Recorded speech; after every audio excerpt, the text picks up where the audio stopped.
Hello friends, আসসালামু আলাইকুম। তো সবাইকে একটা গুড নিউজ দেওয়ার জন্য চলে আসলাম। সেটা হচ্ছে বাংলাদেশের জান, বাংলাদেশের প্রাণ সাকিব আল হাসান। তো কিছুক্ষণ আগেই এই নিউজটা পেলাম যে সাকিব আল হাসান তার বোলিং অ্যাকশনে যে এতদিন যে নিষিদ্ধ ছিল, তো সেই নিষিদ্ধটা সে কাটিয়ে উঠেছে এবং বোলিং অ্যাকশন বোলিং পরীক্ষা সে পাশ করেছে। তো এবার থেকে সে বোলিং করতে পারবে, ব্যাটিংও করতে পারবে। পুরোপুরি একদম অলরাউন্ডার আমরা আবারও পাচ্ছি আমরা সাকিব আল হাসানকে। তো নিউজটা যখন দেখলাম সত্যি অনেক ভালো লাগলো।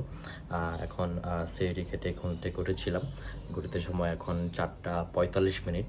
সো এই নিউজটা দেখে সত্যি অনেক ভালো লাগলো। এই বোলিং না বোলিংটা নিষিদ্ধ হওয়ার পর থেকে সাকিব আল হাসানকে আমরা কোনো খেলাতে ওরকম দেখতে পাই নাই, বাট এবার থেকে আশা করি তাকে দেখতে পাবো খুব শীঘ্রই।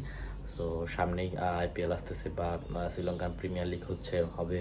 সো বিভিন্ন লিগ থাকতে পারে, তো সেখানে আমরা তাকে এখন পুরোপুরি দেখতে পাবো। সো খুবই ভালো লাগতেছে। সো আপনাদের কাছে কেমন লাগতেছে সাকিব আল হাসান বোলিং পরীক্ষায় পাশ করেছে? কেমন লাগতেছে অবশ্যই কমেন্ট করে জানাবেন আপনাদের মনের অনুভূতিগুলো। সো ভিডিওটা দেখার জন্য অনেক ধন্যবাদ। Thank you so much.